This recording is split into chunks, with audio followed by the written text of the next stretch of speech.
Miss Matthews has told me what happens to a family who have to leave because of slum clearance. But can you tell me why you offer them only one house instead of two in the first instance?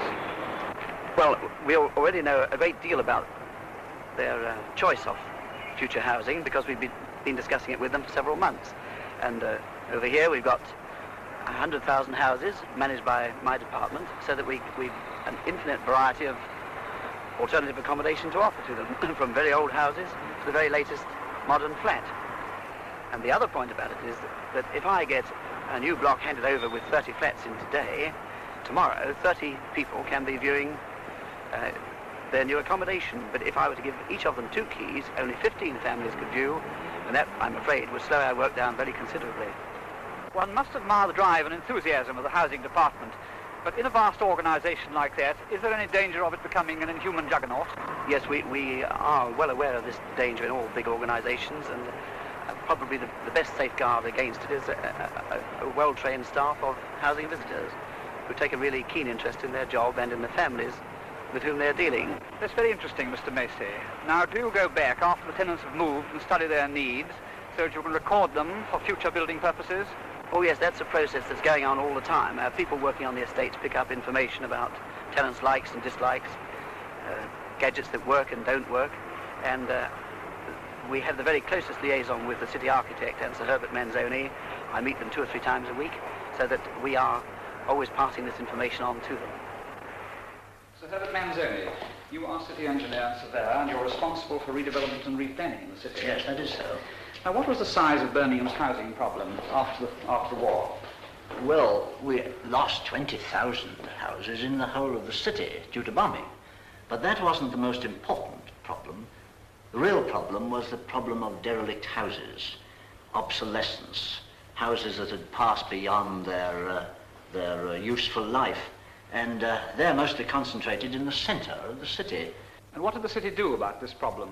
Well, the city decided to deal with it in a very comprehensive manner. They decided to buy the whole of the areas you see there, amounting to about 1,400 acres. And they got permission to do that under the Act of 1944, which was known as the Blitz and Blight Act. The blight part is the interesting one, because these are derelict areas of slums long past the standard. And they decided to pull them all down and rebuild in their place what amounts to 5 small towns within the city area. This one at the bottom, Bath Row, is one which is developed fairly well up to the present time, and where Mrs. Bolger and her family are moving to. What is the broad pattern for completing the redevelopment? Well, there are more slums in the central areas than you see there. Those black patches on the map show where about 25,000 more houses of a slum character are being bought by the city at the present time. And they will be redeveloped in the same manner as the 5 areas we were talking about.